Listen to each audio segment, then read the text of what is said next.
ভারত থেকে অজ্ঞাত গন্তব্যে রওনা দিয়েছেন হাসিনার সহযোগীরা। বাংলাদেশে আওয়ামী লীগ সরকারের বিরুদ্ধে ছাত্র জনতার অভ্যুত্থানের মুখে সোমবার সন্ধ্যায় ভারতে পালিয়ে গেছেন সাবেক প্রধানমন্ত্রী শেখ হাসিনা।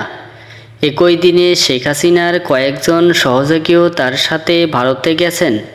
বৃহস্পতিবার ভারতের সরকারের শীর্ষ একাধিক সূত্র বলেছে, শেখ হাসিনার সাথে ভারতে আসা তার শীর্ষ সহযোগীরা নতুন গন্তব্যের জন্য ছুটতে শুরু করেছেন।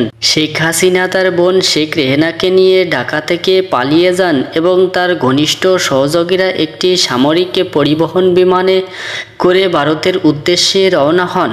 পরে দিল্লির কাছে উত্তরপ্রদেশের হিন্ডন বিমান ঘাঁটিতে অবতরণ করেন তারা।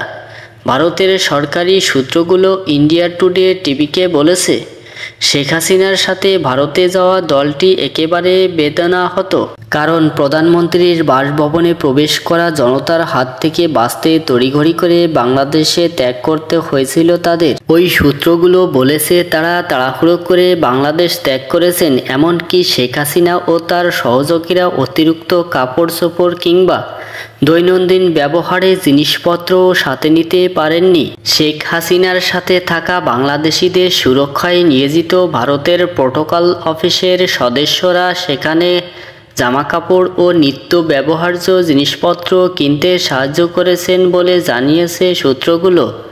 সূত্র বলছে, শেখ হাসিনা অন্য কোনো দেশে আশ্রয় না পাওয়া পর্যন্ত ভারতে থাকার অনুমতি দিয়েছে বিজেপি সরকার। ভারতীয় নিরাপত্তা বাহিনীর সদস্য ও প্রোটোকল কর্মকর্তারা শেখ হাসিনা ও তার সফরসঙ্গীদের হতাশা এবং ধাক্কা কাটিয়ে উঠতে সহায়তা করছেন।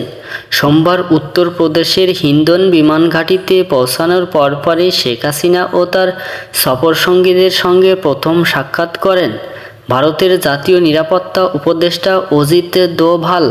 এ সময় ক্ষমতাচ্যুত প্রধানমন্ত্রীর বর্তমান ও ভবিষ্যৎ পরিকল্পনা নিয়ে উভয় পক্ষ আলোচনা করেছে।